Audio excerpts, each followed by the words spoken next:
Hello everyone, welcome back to my channel. चलिए शुरू करते हैं आज का पार्ट। लास्ट पार्ट में हमने देखा था कि वुई wuxian को जंगल में एक डॉग का सामना करना पड़ा था एंड वो बहुत डर गया था। बट इन दी एंड वो पैलेस में पहुंच गया एंड पैलेस में पहुंचते ही प्रिंस ने उसे बचा लिया। अब नेक्स्ट डे मॉर्निंग को जब उसका नींद खुला, उसने डिसाइड किया कि वो आज हंटिंग के लिए जाएगा। बट जैसे ही उसने अपना मॉर्निंग मील फिनिश किया, वेदर चेंज हो गया, वेदर क्लाउडी हो गया एंड देन इस ठंड में बारिश होना भी स्टार्ट हो गया। तो ऑफ कोर्स वुई wuxian इस ठंड में, बारिश में तो बाहर नहीं निकलेगा, उसे ऐसे ठंड में मरना नहीं है। तो उसने अपना प्लान चेंज कर दिया एंड उसने डिसाइड किया कि वो आज पैलेस में ही रहेगा। तो उसने मॉर्निंग को सिर्फ बुक रीड किया। पैलेस का कुछ कुछ जगह टूट चुका था। हालांकि वुई wuxian ने अपने हिसाब से उन्हें ठीक करने की कोशिश किया था, बट स्टिल कुछ जगह से बारिश के पानी पैलेस के अंदर भी आ रहा था। बट इससे वुई wuxian को भी प्रॉब्लम नहीं हो रहा था। वो अपने बेडरूम पे बिल्कुल आराम से था। तो वो अपने बेडरूम पे बैठ के पूरा दिन सिर्फ कल्टिवेशंस के बुक्स ही पढ़ता रहा। अब बारिश बढ़ रही थी एंड ठंडी भी बढ़ रही थी। विंग को ठंड लग रही थी तो वो किचन पे चला आया एंड किचन पे आते ही उसने स्टोव जलाया।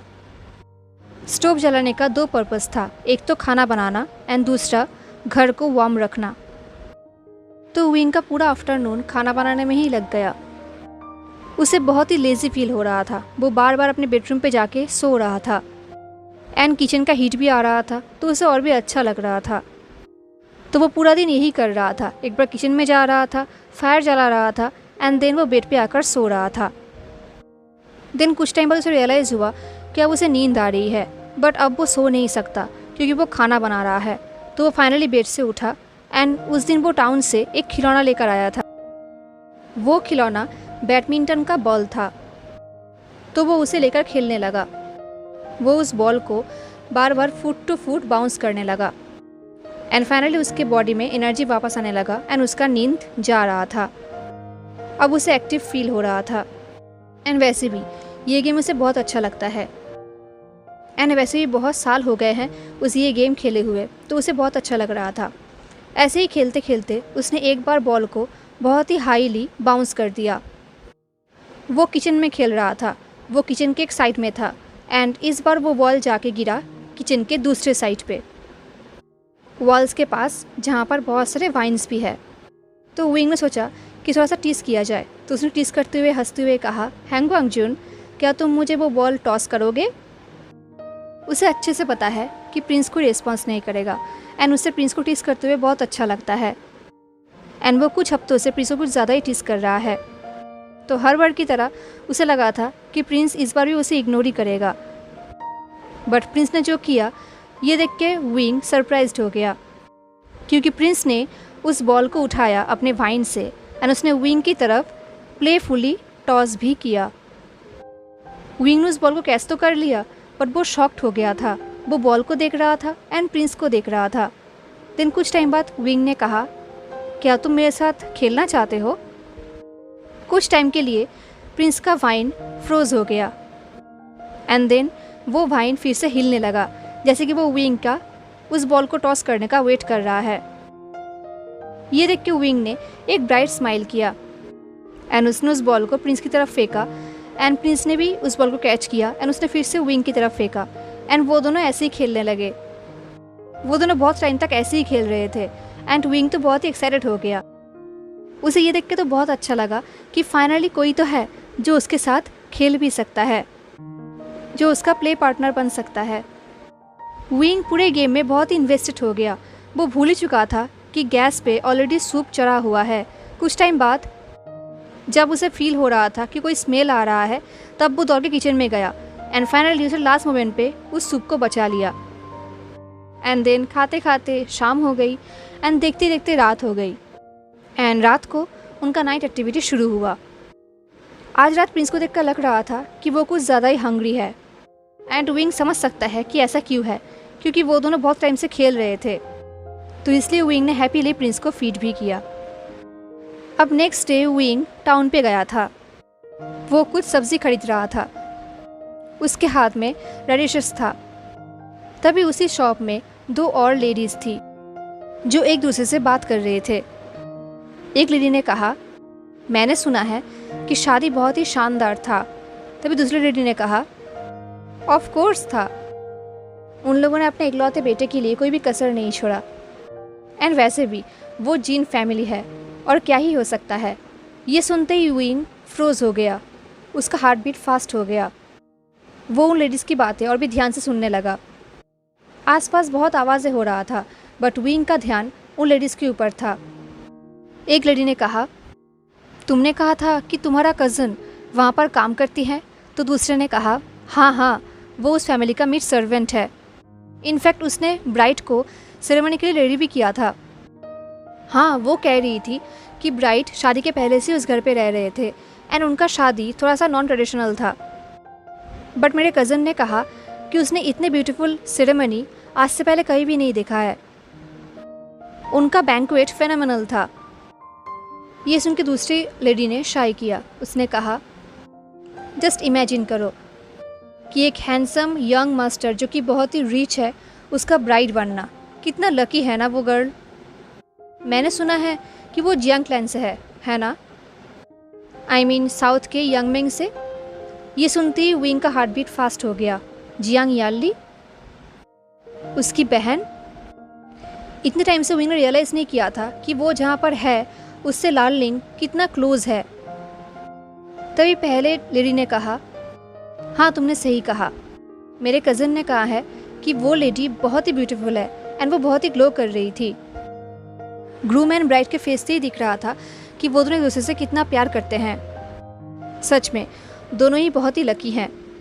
ये सब सुनते हुए विंग लिटरली वहाँ पर फ्रोज हो गया था। वो उन दोनों को ही देख रहा था। उन लेडीज़ ने बात करते हुए अपने सामान खरीदा एंड देन वो दोनों आगे जाने लगे। जाते हुए वो दोनों बातें कर रहे थे। विंग को थोड़ा सा सुनाई दे रहा था। एक लेडी बोल रही थी, मेरे कज़न ने कहा है कि वेडिंग गाउन बहुत ही गॉर्जियस था। इससे पहले ऐसा गाउन उसने कहीं भी नहीं देखा है। वो गाउन दुनिया के सबसे फाइनेस्ट सिल्क से बना है एंड उसके ऊपर गोल्ड का डिज़ाइन भी था। एंड उसने कहा है कि उस गाउन को बनाते हुए बहुत टाइम भी लग गया था। एंड इसके आगे विंग कुछ भी नहीं सुन पाया क्योंकि तब तक वो लेडीज़ वहाँ से जा चुकी थी। एंड ये सब सुन के विंग को बहुत डिजी फील हो रहा था। उसके अंदर बहुत ही हलचल सी फील हो रही थी। तो उसके हाथों से वो रेडिशेस नीचे गिर गया, बट उसका ध्यान वहाँ पर नहीं था। वो बस अपने सोच में खो गया था। तभी शॉप ओनर ने कहा, यंग मैन आप ठीक तो है ना? तब जाके विंग अपने सिस में वापस आया। उसने आसपास देखा एंड उसे रियलाइज़ हुआ कि वो टाउन पे है एंड आसपास के लोग उसे देख रहे हैं। तो उसने शॉप ओनर की तरह अपने हेड को शेक किया और कहा कि वो ठीक है। एंड देन वो उस शॉप से निकल गया। एक्चुअली विंग ने प्लान किया था कि आज वो यहाँ पर शॉपिंग करने के बाद खाना खाकर पैलेस में वापस जाएगा। बट अब वो बस अपने घर वापस जाना चाहता है, अपने डार्क बेडरूम पे जाना चाहता है एंड देन वो अपने बेड पे शांत होकर सोना चाहता है एंड सब कुछ भूलना चाहता है। वो बस कुछ टाइम के लिए अकेला रहना चाहता है। उसे बहुत ही डिजी फील हो रहा था। तो वो टाउन से वापस जा रहा था। वापस जाते वक्त उसे एक अल्कोहल का शॉप दिखा तो वो वहाँ पर चला गया एंड वहाँ पर जाके उसने सबसे स्ट्रॉन्ग अल्कोहल ख़रीदा, वो भी एक नहीं 3 बॉटल्स। एंड देन वो सारे सामान एंड अल्कोहल लेके फॉरेस्ट से होकर पेरिस में वापस आने लगा। उसने डिसाइड किया था कि वो घर जाके अल्कोहल खाएगा, बट वो अपने आप को नहीं रोक पाया। उसे सब कुछ भूलना था, तो वो और वेट नहीं कर पाया एंड वो अल्कोहल खाते हुए ही वापस जाने लगा। एंड अल्कोहल बहुत ही स्ट्रॉन्ग था तो वो ड्रंक भी हो गया था। पैलेस के पास तक पहुंचते हुए उसका ऑलरेडी 1.5 बॉटल ख़त्म हो गया था एंड पैलेस में पहुंचते हुए ऑलरेडी शाम हो चुकी थी। अब विंग पैलेस के बहुत ही करीब था। उसे जंगल से पैलेस दिख रहा था। पैलेस के ऊपर मूनलाइट पड़ रहा था तो पैलेस बिल्कुल सिल्वर दिख रहा था। वो कंटिन्यू अल्कोहल पिए जा रहा था बट वो कुछ भी नहीं भूल पा रहा था। उसने जो कुछ भी टाउन पे सुना उसके दिमाग में वो बातें गूंज रहा था। वो बस अभी अपने रूम पे वापस जाना चाहता था एंड रूम पे वापस जाके वो प्रिंस को फिट करवाना चाहता था एंड देन फिट करवाने के बाद वो टायर्ड होके बिल्कुल सोना चाहता था गहरी नींद में, ताकि वो सब कुछ भूल जाए। एंड सुबह जब वो नींद से उठेगा तब शायद ये सब मेमोरी उसके लिए थोड़ा सा फेड भी हो जाएगा, उसे इतनी तकलीफ़ नहीं होगी। उसे बार बार याद आ रहा था कि उसने बहुत कुछ प्रॉमिस किया था, उनमें से उसने एक भी फुलफ़िल नहीं कर पाया। यही सोचते हुए वो पैलेस के अंदर चला गया एंड देन वो अपने बेडरूम पे चला गया। बेडरूम पे जाते ही वो अपने बेड पे जाकर बैठ गया एंड वो कंटिन्यू अल्कोहल पीने लगा। वो और भी ड्रंक हो गया था। उसने ड्रंक हालत में कहा, हैंग ग्वांगजुन, मैं आ गया। वो अच्छे से जानता है कि उसे अनाउंस करने की ज़रूरत नहीं है। ऑफ कोर्स प्रिंस को पता है कि वो आ गया है, बट अभी वो प्रिंस का टच चाहता था, प्रिंस का अटेंशन चाहता था ताकि वो डिस्ट्रैक्ट हो सके। एंड एज यूजुअल सिर्फ कुछ मोमेंट में प्रिंस उसके पास आ गया। प्रिंस के एक वाइन ने विंग के हाथों को रैप कर लिया एंड दूसरा वाइन विंग को टच करना शुरू कर दिया। एंड ये देख के विंग को रिलीफ फील हुआ कि फाइनली वो डिस्ट्रैक्ट हो पाएगा। उसने पूरा ट्राई किया प्रिंस के टच में फोकस करने का, बहुत ट्राई किया, बट उससे नहीं हो पा रहा था। प्रिंस कंटिन्यू अपना काम कर रहे थे, तो विंग ने अपनी आंखें बंद किया एंड वो प्रिंस के टच के ऊपर फोकस करने की बहुत कोशिश किया। उसने प्लेजर फील करने की बहुत कोशिश किया। हाँ, उसे अच्छा तो फील हो रहा था, बट स्टिल उसके दिमाग से टाउन में उसने जो कुछ भी सुना वो बातें नहीं जा रही थी। उसे पुराने दिन याद आ रहे थे। पैलेस पे आने से पहले उसका लाइफ कुछ और था। वो पूरा दिन या तो ट्रेनिंग करता था, या तो हंटिंग करता था, या फिर प्ले करता था। एंड रात को वो अपने घर पे, अपने रूम पे अकेला सो जाता था। वो लोटस पियर में हैप्पी तो था, बट उसके दिमाग में एक बर्डन था, एक डर था। बर्डन इसलिए था क्योंकि वो जियांग फैमिली के लिए एक बर्डन था, एंड डर इसलिए था कि कभी भी उसे इस घर से निकल दिया जा सकता है। उसके पेरेंट्स की डेथ के बाद उसने कुछ साल अकेला गुजारा है एंड देन वो एडॉप्ट हुआ था। एडॉप्शन के बाद वो खुश था क्योंकि अंकल जियांग उससे बहुत प्यार करते थे। हाँ, मैडम यू थोड़ा सा स्ट्रिक्ट थे एंड जियांग चैंग वो गुस्सा होता था, बट वो भी विंग से प्यार करता था, ये विंग को पता है। End of course Jiang Yanli, उसका फेवरेट, जो विंग से बहुत प्यार करती थी। विंग के पेरेंट्स के बाद यही लोग उसके लिए अपने बन गए थे। उसने कभी सोचा भी नहीं था कि वो एक दिन लोटस पियर छोड़ के इतना दूर यहाँ पर रहेगा एंड किसी को भी पता नहीं होगा कि वो जिंदा है।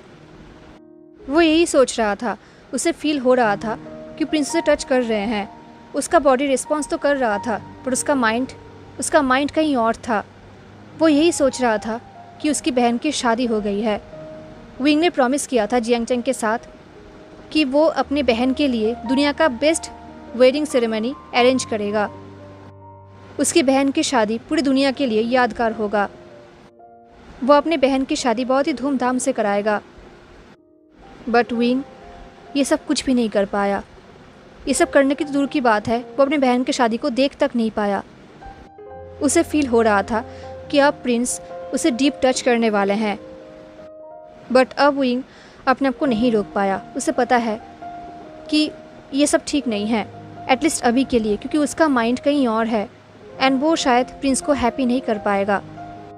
इनफैक्ट विंग को खुद अच्छा नहीं लग रहा था, तो उसने कहा वेट, एंड ये सुनते ही प्रिंस रुक गए इमीडिएटली एंड वो विंग के एक्सप्लेनेशन के लिए वेट करने लगे। विंग ने कहा विंग को समझ में नहीं आ रहा था कि वो कैसे कहेगा, पर उसने फाइनली कहा I am sorry, I am really sorry, but मैं नहीं कर सकता, आज मैं नहीं कर सकता। एंड ये सुनते ही प्रिंस इमीडिएटली विंग के बॉडी से अलग हो गए, एकदम सेकंड्स में। अब विंग को बुरा भी लग रहा था क्योंकि वो यहाँ पर है प्रिंस को सर्व करने के लिए, उन्हें फीड कराने के लिए। सिर्फ इसी रीज़न के लिए उसने अपने घर छोड़ा है, अपनी बहन की जगह खुद आया है एंड अपने बहन को अपने फियांसे के हाथों में सौंप दिया है। वो सिर्फ इसी रीज़न से इतने टाइम से यहाँ पर है एंड वो यही नहीं कर रहा है। उसने यहाँ पर आने से अपने बहन को बचाया है, सिर्फ अपने बहन को ही नहीं, इनफैक्ट फ्यूचर के सारे लड़कियों को भी बचाया है। उन सब की जगह विंग यहाँ पर है ताकि वो प्रिंस को फीड करा सके एंड उसे ये करना भी चाहिए, बट उसका ये अल्कोहल ड्रंकनेस उसे रोक रहा था। उसे फील हो रहा था कि वो ये नहीं कर सकता, एटलीस्ट आज तो नहीं कर सकता। वो सोच रहा था उसने आज तक कोई भी प्रॉमिस नहीं रखा है। उसने यानली को प्रॉमिस किया था उसके शादी के लिए, वो भी नहीं रख पाया। उसने जियांगचेंग को प्रॉमिस किया था कि वो हमेशा उसके साथ ही रहेगा। वो भी नहीं कर पाया एंड आज वो प्रिंस को भी फीड नहीं कर पा रहा था। वो हर एक प्रॉमिस तोड़ता है, सिर्फ उसके लिए हमेशा लोगों को सफ़र करना पड़ता है। यही सोचते हुए विंग की आंखों से आंसू निकल रहा था। उसे बार बार यानली याद आ रही थी, उसके स्माइल, उसका सॉफ्टनेस। विंग का दिल टूट रहा था। उसे फील हो रहा था कि वो अपने बहन को कितना मिस कर रहा है। विंग को ऐसे देख के प्रिंस ने कहा, विंग क्या बात है? विंग को रियलाइज़ हुआ कि प्रिंस के वॉइस में कोई भी इम्प्रेशंस, कोई भी गुस्सा या फिर रिजेक्शन नहीं था, बल्कि उनके वॉइस में जेंटलनेस था, कंसर्न था। अब विंग को और भी रोना आ रहा था, तो उसने अपने फेस को टर्न कर लिया ताकि वो प्रिंस से अपने आंसू को छुपा सके, क्योंकि वो नहीं चाहता कि उसके वजह से प्रिंस अपने आप को दोषी समझे, प्रिंस अपने आप को ब्लेम करे, क्योंकि पूरा ब्लेम सिर्फ विंग का है, किसी और का नहीं। सारा डिसीजन विंग का ही था, इसमें किसी और का हाथ नहीं है। वो यही सोच रहा था तब उसे रियलाइज़ हुआ कि प्रिंस जेंटली उसके हाथ को स्क्वीज़ कर रहे हैं। फाइनल उसने एक डीप ब्रेथ लिया एंड उसने कहा, मैं अपने सीजे को मिस कर रहा हूँ। प्रिंस को विंग के फैमिली के बारे में पता है। विंग ने अपने फैमिली के बारे में प्रिंस को बताया है, स्पेशली अपने बहन के बारे में। इनफैक्ट प्रिंस को ये भी पता है कि यहाँ पर उसकी बहन ही आने वाली थी, बट विंग उसके बहन की जगह आ गया है। विंग ने कहा, मैं अपने फैमिली को मिस कर रहा हूँ। विंग हमेशा अपने फैमिली को मिस करता है, बट आज अपने बहन के बारे में सुनने के बाद वो अपने बहन को कुछ ज़्यादा ही मिस कर रहा है। वो अपने बहन के स्माइल, टीसिंग, लाफ्टर, उनके कुकिंग, सब कुछ मिस कर रहा है। उसे पता भी नहीं कि वो फिर से इस लाइफ में अपने बहन को देख भी पाएगा या नहीं। सिर्फ बहन को ही नहीं, वो अपने भाई को भी मिस कर रहा है। उसे होम सिक फील हो रहा था। उसे जियांगचेंग की भी बहुत याद आ रही थी। जियांगचेंग के साथ टीज करना, गेम्स खेलना, स्विमिंग करना, एक साथ वाटर में जंप करना, ट्रैवल क्रिएट करना एंड जियांगचेंग को गुस्सा दिलाना एंड जियांगचेंग का आई रोल, वो ये सब कुछ बहुत मिस कर रहा है। उसने बहुत साल पहले जियांगचेंग को प्रॉमिस किया था कि वो हमेशा उसके साथ रहेगा, उसे सपोर्ट करेगा, बट आज वो फेल हो गया। उसने अंकल जियांग को प्रॉमिस किया था कि वो उनका नाम रोशन करेगा।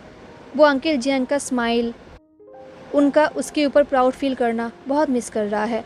इनफैक्ट वो मैडम यू को भी मिस कर रहा है। उसने कभी सोचा भी नहीं था कि एक दिन वो मैडम यू को मिस करेगा, बट आज वो सच में मिस कर रहा था। उनका डांटना, पनिशमेंट देना, वो ये सब कुछ बहुत मिस कर रहा है। एंड इन सब के साथ साथ वो अपने बेडरूम को मिस कर रहा है, अपने दोस्तों को मिस कर रहा है, उस लेक को मिस कर रहा है जहाँ पर वो लोटस सीड्स तोड़ने जाता था। अपने घर के पास वाले टाउन को मिस कर रहा है। उसे पता है कि शायद अभी वहाँ पर वापस जाना उसके लिए सेफ़ नहीं होगा, शायद सब कुछ बिगड़ जाएगा, बट स्टिल वो सबको बहुत मिस कर रहा था। उसे अंदर ही अंदर बहुत ही पेन हो रहा था। वो लिटरली रोने लगा। उसकी आंखों से कंटिन्यू आंसू निकलने लगा। अब वो बहुत रो रहा था। सडनली उसे फील हुआ कि एक वाइन उसके चेस्ट के ऊपर से एंड दूसरा वाइन उसके बैक के ऊपर से उसे रैप कर रहा है। दोनों तरफ से 2 वाइन उसे रैप कर रहा है एंड देन वो दोनों वाइन उसके शोल्डर पे आके जॉइंट हो गया है। ये देख के पहले विंग को समझ में नहीं आया कि एक्चुअली क्या हो रहा है। वो कन्फ्यूज्ड हो गया एंड देन उसे रियलाइज़ हुआ कि एक्चुअली ये वाइन क्या करना चाहता है, क्योंकि उस वाइन्स ने विंग को स्क्वीज़ भी किया। सडनली रोते हुए विंग स्माइल करने लगा। उसने कहा, हैंग वांगजुन, क्या तुम मुझे हक करने की कोशिश कर रहे हो? विंग को फील हो रहा था कि प्रिंस हेजिटेट फील कर रहे हैं। देन प्रिंस ने कहा, अब ये देख के विंग स्माइल करने लगा। उसकी आंखों से आंसू तो निकल रहा था, बट वो स्माइल कर रहा था, क्योंकि ये बहुत ही स्वीट एंड अनएक्सपेक्टेड गेस्चर था प्रिंस की तरफ से, जो उसे बहुत अच्छा लग रहा था। तो उसने अपने आंसू पोंछा एंड देन उसने एक हाथ उस वाइन के ऊपर रखा एंड अपने हाथ को उस वाइन के ऊपर फेरने लगा। उसके फेस से स्माइल जा ही नहीं रहा था। उसे बहुत ही अच्छा लग रहा था कि प्रिंस उसे हक करने की कोशिश कर रहे हैं, प्रिंस उसे कंफर्ट करने की कोशिश कर रहे हैं। इसके बारे में विंग ने कभी सोचा भी नहीं था।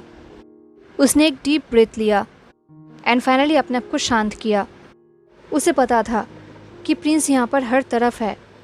वो उसे हर तरफ से देख रहे हैं, उसे महसूस कर रहे हैं। अब उसे गिल्टी फील हो रहा था। वो भूल ही चुका था कि एक टाइम में प्रिंस भी एक ह्यूमन थे, उनके अंदर भी इमोशंस है। प्रिंस के पास कोई बॉडी नहीं है, कोई फेस नहीं है, तो शायद इसलिए विंग के ब्रेन ने उसे कहा था कि उसका इमोशन प्रिंस नहीं समझ पाएंगे। बट ये गलत है। प्रिंस के पास बॉडी नहीं हो सकता, उसका फेस भी नहीं हो सकता, बट प्रिंस के अंदर इमोशन है, वो भी एक इंसान थे, तो वो विंग को फील कर सकते हैं। विंग ने कहा, आई एम सॉरी। ये बोलते हुए उसने प्रिंस के वाइन को टाइटली पकड़ लिया, वही वाइन जो विंग की चेस्ट के ऊपर रैप था। एंड देन विंग अपने थंब को उस वाइन के ऊपर स्ट्रोकिंग करने लगा। विंग ने कहा, आज टाउन पे मैंने 2 वुमेन को बात करते हुए सुना, वो भी मेरे बहन के बारे में। मेरी सीजे की शादी हो गई है। विंग ने इससे पहले प्रिंस को अपने बहन के बारे में बताया था, एंड उसने ये भी बताया था कि उसका बहन का एक फियांसे भी है। एंड यहाँ पर आने से पहले उसने अपने बहन को उसके हाथों में ही सौंप कर आया था। विंग ने कहा, एंड आई मीन मुझे पता था कि ये होने वाला है, बट ये बोलने के बाद विंग कुछ टाइम के लिए रुक गया। विंग को पता है कि उसके थॉट्स स्टूपिड है, क्योंकि वो खुद जिन जिशुआन के हाथ में उसके बहन को देकर आया था, एंड उसने खुद अपने बहन को कहा था शादी करने के लिए, एंड उससे शादी करना, फैमिली बनाना उसकी बहन का ड्रीम था। तो अब विंग स्टूपिड है जो वो ये सब सोचते हुए सैड हो रहा है, रो रहा है। पर स्टिल विंग को बहुत बुरा लग रहा था कि वो वहाँ पर नहीं था। बट विंग को बुरा लग रहा था कि वो अपने बहन के ज़िंदगी के सबसे बिग डे में उसके साथ नहीं था। विंग ने कहा, मुझे पता है कि तुम मेरे सीजे को नहीं जानते, बट वो दुनिया के सबसे वंडरफुल एंड काइंड पर्सन है, एंड वो हैप्पी रहना डिज़र्व करती है।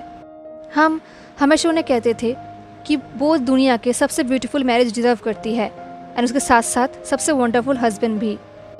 मैंने उन्हें प्रॉमिस किया था कि मैं उनका शादी सबसे ब्यूटीफुल बनाऊंगा। ये बोलते हुए विंग रो रहा था। उसने कहा, एंड मैं ही नहीं था उनके शादी में, मैं उन्हें हेल्प भी नहीं कर पाया, मैं उन्हें देख तक नहीं पाया, मैं उन्हें बहुत मिस कर रहा हूँ। ये बोलने के बाद विंग ने अपने हाथों से अपने टीयर्स को वाइप किया। देन उसने कहा, मुझे पता है कि अभी उनसे मिलने जाना शायद सेफ़ नहीं होगा, बट मैं उन्हें मिस कर रहा हूँ, मैं जियांगचन को मिस कर रहा हूँ, मैं सबको मिस कर रहा हूँ, मैं सब कुछ मिस कर रहा हूँ। ये सुनने के बाद प्रिंस ने विंग के बॉडी को स्क्वीज़ किया। कुछ टाइम बाद प्रिंस ने कहा, तुमने जो कुछ भी किया वो वर्थ था, तो मुझे लगता है तुमने अपना प्रॉमिस रखा है। ये सुन के विंग फ्रोंड हो गया। उसे समझ में नहीं आया कि प्रिंस क्या कहने की कोशिश कर रहे हैं। उसने कहा, क्या सच में? प्रिंस ने सॉफ्टली कहा, तुम उनके शादी में नहीं थे, बट अगर तुम ये सब ना करते तो शायद उनके लाइफ में ये हैप्पीनेस नहीं आता, शायद ये सब होता ही नहीं। तो मुझे लगता है कि तुमने अपना प्रॉमिस रखा है। विंग को पता है कि प्रिंस सिर्फ जेनरस हो रहे हैं, बट कहीं ना कहीं प्रिंस गलत नहीं है, क्योंकि अगर यानली यहाँ पर आती तो वो यहाँ से कहाँ जाती ये किसी को भी नहीं पता होता, एंड शायद वो बाकी लेडीज़ की तरह अपने घर पे वापस नहीं आती, क्योंकि अगर वो घर पे वापस आती तो शायद टाउन के सारे लोग उन्हें पनिशमेंट देते या फिर उनके फैमिली को पनिशमेंट देते, तो वो सबको बचाने के लिए कहीं और चली जाती, एंड उनके लाइफ में ये हैप्पीनेस आता ही नहीं। बट अब उनके लाइफ में ये हैप्पीनेस है, एंड इसका पूरा क्रेडिट विंग के ऊपर ही जाता है, क्योंकि ये विंग का ही प्लानिंग था। तो शायद प्रिंस गलत नहीं है। ये सोचते हुए विंग ने एक डीप शाई किया। उसे बहुत ही टायर्ड फील हो रहा था, वो और कुछ भी सोचना नहीं चाहता, तो उसने अपने हेड को शेक किया। उसने कहा, आई एम सॉरी, यहाँ पर मैं तुम्हें कंप्लेन कर रहा हूँ, जबकि तुमने मुझे कहा था कि तुम्हें अपनी फैमिली याद नहीं, एंड आई एम श्योर कि तुम मुझे ये सब कहते हुए सुनना भी नहीं चाहते। ये तुम्हारे लिए टफ़ है। ये बोलते हुए विंग सोच रहा था कि शुरू में वो एंड प्रिंस के पास्ट के बारे में बात करते थे, एंड तब प्रिंस ने कहा था कि उन्हें क्लियरली कुछ भी याद नहीं, एंड विंग भी प्रिंस को अनकम्फर्टेबल फील नहीं करवाना चाहता था, तो उसने भी प्रिंस को ज़्यादा प्रेस नहीं किया था, क्योंकि उसे पता है कि फैमिली एक इंसान के लिए एक बहुत ही सेंसिटिव टॉपिक होता है। बट एनीवेज, यही सोचते हुए उसने एक डीप शाई किया, एंड उसने अपना बाकी का अल्कोहल फिनिश किया। वो यही कर रहा था तभी सडनली प्रिंस ने कहा, मेरा एक बड़ा भाई था। ये सुनते ही विंग सरप्राइज्ड हो गया। उसने कहा, हाँ? अब फाइनली विंग का सैडनेस क्यूरियोसिटी में बदल गया, क्योंकि ये पहली बार था जब प्रिंस अपने भाई के बारे में मेंशन कर रहे थे। विंग ने कहा, क्या अब तुम्हें याद आ गया है? कुछ टाइम बाद प्रिंस ने कहा, सब कुछ नहीं, बस थोड़ा ही याद आया है। विंग ने कहा, तुम्हें क्या याद आया है? प्रिंस ने कहा, मुझे याद है कि मेरे साथ ये सब होने के बाद इवेंचुअली सब लोग पैलेस छोड़ के चले गए। पूरा क्लैन कहीं और मूव्ड हो गया एंड शिफ्ट हो गया। विंग को यह बात पता है, उसने बुक्स में, स्टोरीज़ में ये सब पढ़ा है एंड सुना भी है। बट अब जो प्रिंस कहने वाले थे वो विंग पहली बार सुनने वाला था। प्रिंस ने कहा, बट मेरा भाई सालों तक यहाँ पर आते रहे मुझसे मिलने के लिए। विंग फील कर पा रहा था कि प्रिंस के वॉइस में एक सैडनेस था, जैसे कि वो रोना चाहता हो। उनके अंदर बहुत ही इमोशन था एंड विंग को बहुत बुरा लग रहा था।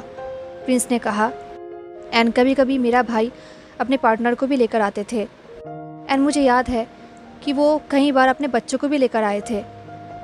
विंग ने पूछा, क्या तुम दोनों ने बात किया था? क्या उन्हें पता था कि तुम अभी भी यहाँ पर हो? आई मीन कर्ज के बाद भी तुम यहाँ पर एग्जिस्ट करते हो, क्या उन्हें पता था?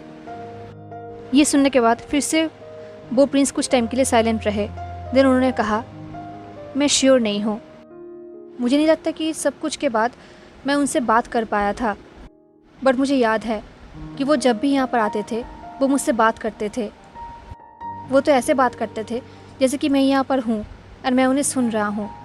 आई डोंट नो कि वो जानते थे या फिर वो सिर्फ होपफुल थे, बट वो कंटिन्यू यही चीज़ करते थे। विंग इमेजिन कर रहा था कि सिबलिंग्स एक दूसरे को खो रहे हैं, ये कितना दर्दनाक है। एंड प्रिंस का भाई प्रिंस को नॉर्मली नहीं खोए थे, बल्कि प्रिंस के ऊपर कर्स लगा था, तो प्रिंस के भाई के लिए ये कितना टफ होगा। उन्हें पता भी नहीं था कि उनका भाई जिंदा है या फिर नहीं, एंड फिर भी प्रिंस का भाई यहाँ पर आते थे अपने भाई को देखने के लिए। विंग सोच रहा था कि शायद अगर वो भी उनके जगह होता तो शायद वो भी यही करता, बट वो ये सब सोच भी नहीं सकता। ये सब सोचना भी उसके लिए डेंजरस है, दर्दनाक है। विंग सोच रहा था, सच में इसका मतलब प्रिंस का भाई प्रिंस से कितना प्यार करते होंगे। दिन प्रिंस ने कहा, उनके मौत के बाद, ये बोलने के बाद प्रिंस कुछ टाइम तक चुप थे। दिन प्रिंस ने कहा, उनके बच्चे यहाँ पर आए थे मुझे इन्फॉर्म करने के लिए। उन लोगों ने कहा था कि उन्हें सडनली एक बहुत ही बुरा बीमारी हुई थी एंड उसकी वजह से उनकी मौत हो गई, एंड उनका लास्ट विश यही था कि मुझे इस बात को इन्फॉर्म किया जाए। एंड वही लास्ट टाइम था जब मैंने अपने क्लैन से किसी को देखा था। अब विंग को बहुत बुरा लग रहा था। विंग ये गेस कर ही रहा था कि अब तक प्रिंस का भाई इस दुनिया में नहीं है, क्योंकि ये स्टोरी सेंचुरीज के पहले का है, तो अब तक किसी का ज़िंदा रहना तो इम्पॉसिबल है। बट स्टिल ये सब सुनते हुए विंग की आंखों से आंसू निकलने लगा। वो सोच रहा था कि प्रिंस का भाई कितने काइंड थे। वो जानते भी नहीं थे कि उनका भाई ज़िंदा है या नहीं, बट स्टिल उनका लास्ट विश यही था कि उनके भाई को उनके बारे में इन्फॉर्म किया जाए। एंड प्रिंस, उन्होंने अपने भाई को खोया है, एंड उनके लास्ट टाइम तक प्रिंस उसके साथ रह भी नहीं पाए। वो अपने भाई के मर जाने के बाद उन्हें रिस्पेक्ट तक पे नहीं कर पाए, उन्हें देख तक नहीं पाए। उन्हें अपने भाई के मौत के न्यूज़ ऐसे कम्प्लीटली अकेला झेलना पड़ा, एंड वो रो तक नहीं पाए, अपनी इमोशंस को निकाल तक नहीं पाए। ये प्रिंस के लिए कितना टफ होगा। विंग बस कुछ ही महीनों के लिए यहाँ पर अकेला है, सिर्फ कुछ ही महीने हुआ है वो अपनी फैमिली से इतने दूर है, एंड वो अभी से अपनी फैमिली को इतना मिस कर रहा है। बट प्रिंस, वो तो कितने सेंचुरीज से अपनी फैमिली से दूर है, उन्होंने अपनी फैमिली को देखा तक नहीं है इस कर्ज के बाद से। एंड प्रिंस के जितने भी क्लोज पर्सन्स थे वो सब लोग अब तक इस दुनिया में नहीं हैं, एंड प्रिंस पूरा अकेला है इस पूरे वर्ल्ड में। आज के दिन प्रिंस बिल्कुल अकेले हैं। उनके लिए सब कुछ कितना टफ है, कितना दर्दनाक है, विंग सोच भी नहीं सकता। उसने प्रिंस के वाइन को टाइटली पकड़ा, उसने कहा, हैंग गुआंगजुन, आई एम सॉरी कि तुम्हें ये सब अकेला झेलना पड़ा। विंग को बहुत बुरा लग रहा था, उसकी आंखों से आंसू निकल रहा था। वो बस यही चाहता था कि प्रिंस को पता चले कि विंग उनको समझ सकता है, विंग उनके लिए केयर करता है। प्रिंस ने कहा, प्रिंस के वॉइस में एक रेजिग्नेशन था, एक एक्सेप्टेंस था। उन्होंने कहा, बट अब मैं अकेला नहीं हूँ। ये सुनकर विंग ने एक डीप ब्रेथ लिया। प्रिंस के वर्ड्स से उसे ब्रीथलेस फील हो रहा था, बट प्रिंस सही है, क्योंकि अब तक 9 महीने हो चुका था विंग को यहाँ पर रहते हुए। अब उसके और प्रिंस के बीच में एक अलग रिलेशन हो गया था।